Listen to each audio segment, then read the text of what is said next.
Good evening and happy 4th of July. Welcome to Sports Plus. I'm Corey Miller in this week for Frank Cusimano, and tonight we have the old and the new in St. Louis baseball. But first, what is becoming the same old story with the Cardinals. Every time it seems like this team is ready to take off, they get to the end of the runway and they fall off. Case in point, this week they looked solid in sweeping Arizona, but then they flew to Colorado where they had to win today to salvage a split. And so for tonight's main event, we go to Coors Field in Denver. There aren't too many things better than taking in a baseball game on a sunny summer day. After the Rockies broke in front, back came the Cards. There's that man, Harrison Bader, going deep. Matt Carpenter aboard. They can take the slow train home. It's 2-1 Cardinals early. Carlos Martinez was settling in, but in the fourth, he developed soreness in his thumb. He had to leave the game. Hate to see that for the pitching staff. The Cards bullpen nursed the game into the eighth, but with the infield in, Trevor Story sends Dylan Carlson back to the warning track. In comes the tying run. The Cardinals missed a chance to tie it or to go ahead to win the game in the ninth, but the Rockies didn't. Elias Diaz, 2-1 for the season, 462 this weekend, of course, brings in the game winner off Alex Reyes. 3-2 the final. Another frustrating weekend for the Cardinals. Listen, it's I don't even know. Nobody. It's just hard to, go through this, and we don't have a ton of answers, but it's not from a lack of talent or a lack of care. It's just, one of those things. So we just got to find a way to keep pushing and get on the other side of this, because I'm confident that we will.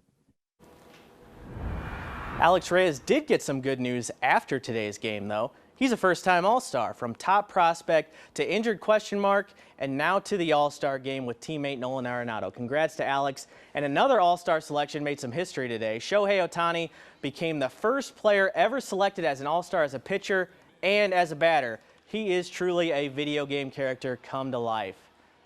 Let's get some more baseball. All good things must come to an end. So too for the Brewers in their 11-game winning streak today. The Pirates shut them out 2-0, so the Cardinals wasted a chance to finally gain some ground. Instead, they remain 10 games back. Here is a guy you need to know. This is Stan Cottrell. He's 78 years old, and he's running from LA to Washington, D.C. this summer. For the third time in his life, he's a Guinness World Record holder and has accumulated 266,000 miles running in his career. St. Louis is about the midway point on his journey to D.C., where he's set to arrive in August. And although he's nearly 80, he doesn't feel like it. Just ask him. Gosh, no, I'm a wild man. I've just barely scratched the surface. I'm 22 years old and just graduated from college. Meeting people, inspiring people, and as I inspire, I'm the one that's getting really motivated, and it's just more and more and more, and it's just interacting with people. It's been an incredible journey. The NASCAR circuit was on a road course in Wisconsin this week, and this is not what Alex Bowman had in mind. He taps Kyle Larson's car, spins him out of contention. Trouble is, those two are teammates, so that opened the door for Chase Elliott. He takes the checkered for his 7th career road win. Stick around, because we have two baseball stories tonight you don't want to miss. One that will take you back in time, and another that will have you thinking about the future. We'll be right back.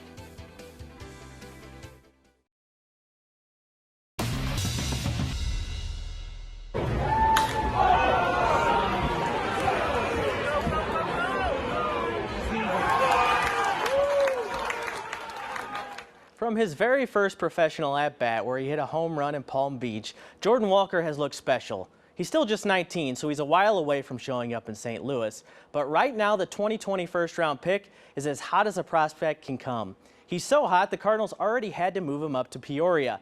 So for this week's Cardinal Buick Sunday Conversation, I went to Peoria to get to know the kid who could quite literally be a massive part of the future of the Cardinals.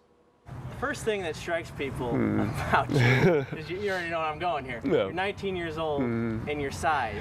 Just what are you at right now? I'm around 6'5.5". Some said 6'5", some said 6'6". I think 6'5.5" is usually where I'm at.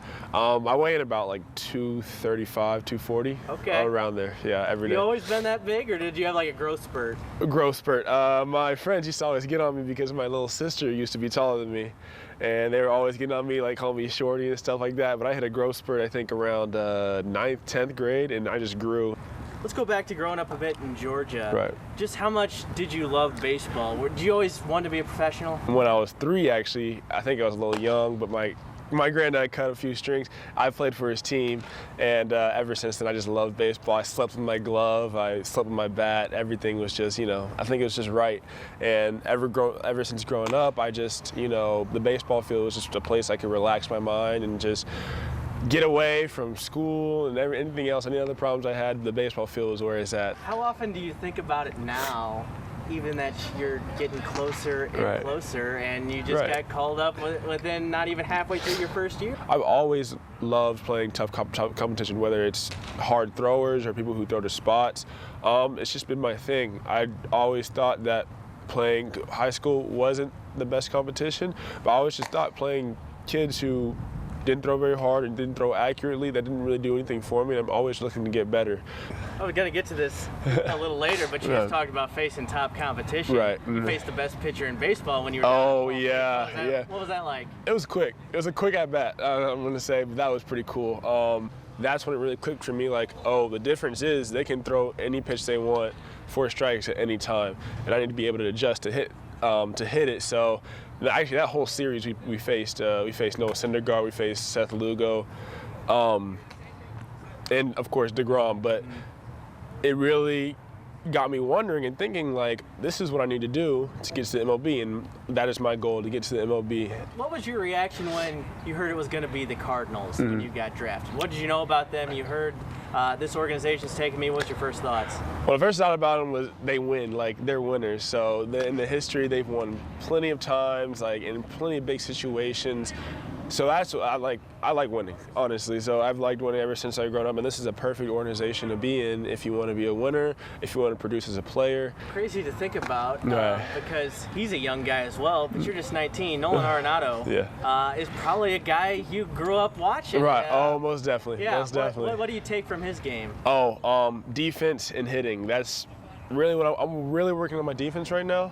My defense, I feel like, is a little bit behind my hitting right now, but he is the ideal third baseman that I want to be and I strive to be. Fielding. When there's a pitcher on the mound with Nolan Arenado behind him, they don't have to worry about a ground ball hit to third base because they know he's going to make the play. That's what I want to be.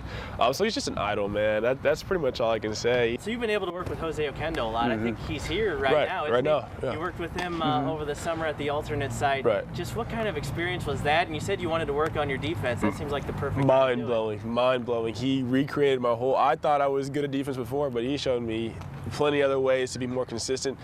The thing that with him is I trust him with any part of the game. It's not just fielding, but he's giving me tips on base running, hitting, on the approach and things like that.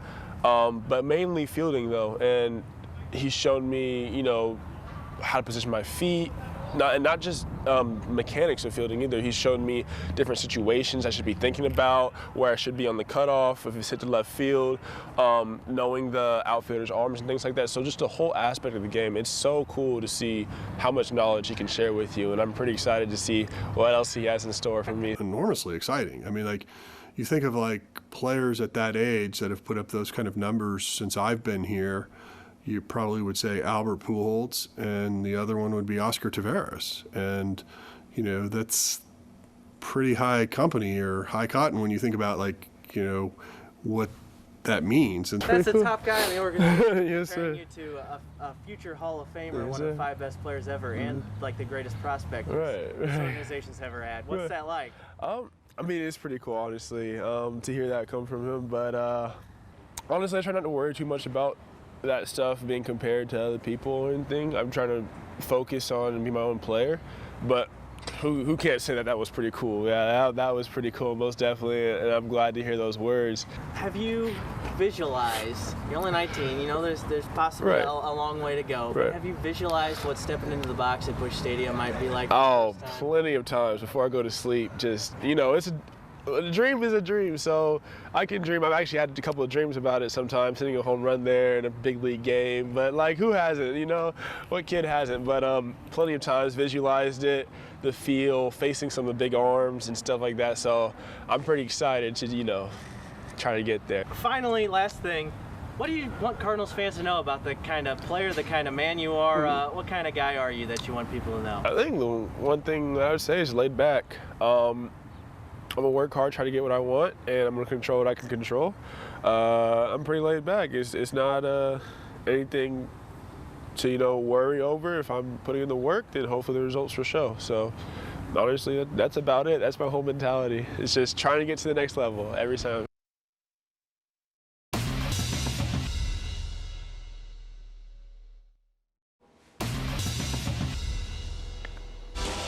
Last week on the PGA Tour, it took 8 playoff holes to determine a winner. Today, it only took 5. 3 made the playoff, but only 2 were left on that 5th extra hole. Cam Davis misses the birdie putt. Troy Merritt needs this for par, but he misses 2, and Cam Davis gets his first win on the PGA Tour. To the generations of fans who watched them play, they weren't jokes or bums or losers. They were men who showed up every day at the ballpark with the will, if not always the talent, to win, and provided a city with a distraction at periods in our country's history where any distraction was a welcome one. It's no secret that St. Louis is home to some of the best baseball history in the world. Most of that history is from the franchise we still know and love today, the Cardinals. But some of that most interesting baseball history in St. Louis belongs to the long-lost Browns, who played their last game in our town almost 70 years ago. There are just 5 remaining Browns left living today, and only 1 still here in St. Louis. So this week for our Spotlight story, I sat down to learn more about the fascinating life of Ed Mickelson. Ed Mickelson is like any other St. Louisan. He's usually watching the Cardinals from the comfort of his recliner on a nightly basis, and he has some of the same gripes we all have. I think there's far too many strikeouts. But Mickelson has had a life unlike anyone else, and this 94-year-old has a pretty perfect way to describe his age. I'm 6 under. I like that. Do you feel like it? I do today. Born near Chicago, Mickelson moved to St. Louis as a boy, growing up in a baseball-crazed city of the late 30s and early 40s. He excelled at football and basketball too, playing both collegiately and netting a spot on legendary Oklahoma A&M coach Hank Iba's team. But with fewer than 30 baseball games in uniform under his belt, he got a tryout with his hometown Cardinals in 1947. After impressing in batting practice, he was signed for $2,000. There was a vendor that had wooden boxes stacked up on top of one another, right on the left field bleachers. And I hit the top box and knocked the box off with the ball, and the bottles went all over everywhere. After toiling in the minors for a few years, Mickelson finally got his first call-up in 1950 on the road at the Polo Grounds. And you bet he remembers his first at-bat, a strikeout.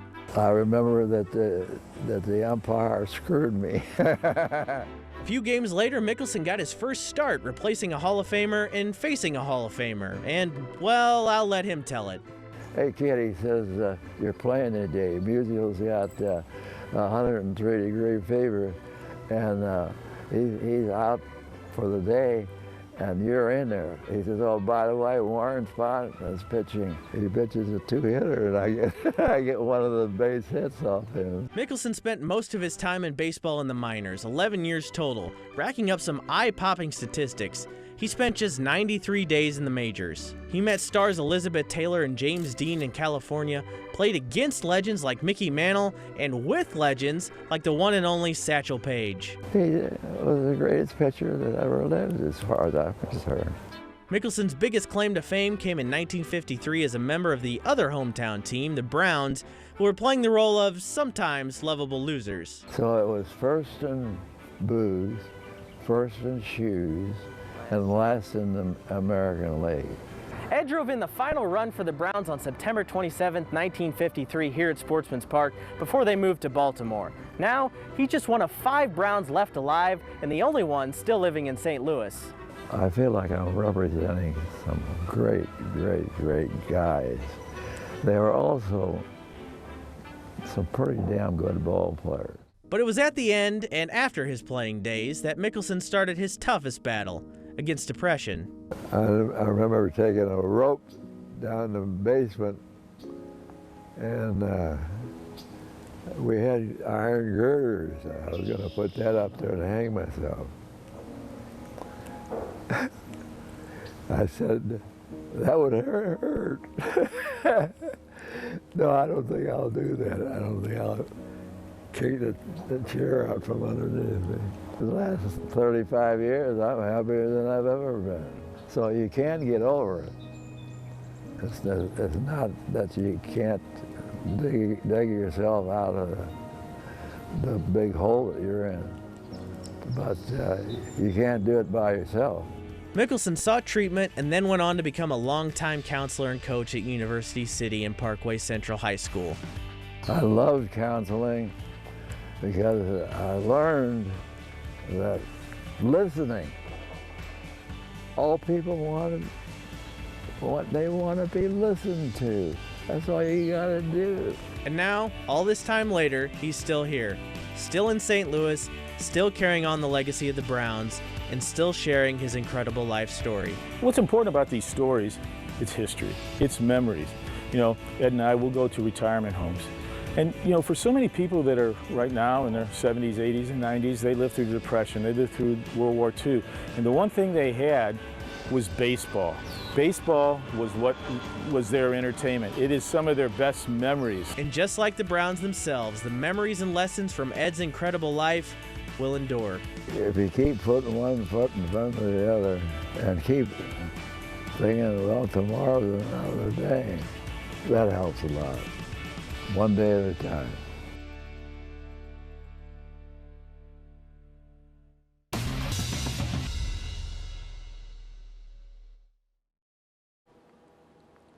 Want more from us? Check out our Sports Plus podcast for more analysis and extended interviews with our big-time guests like Jordan Walker.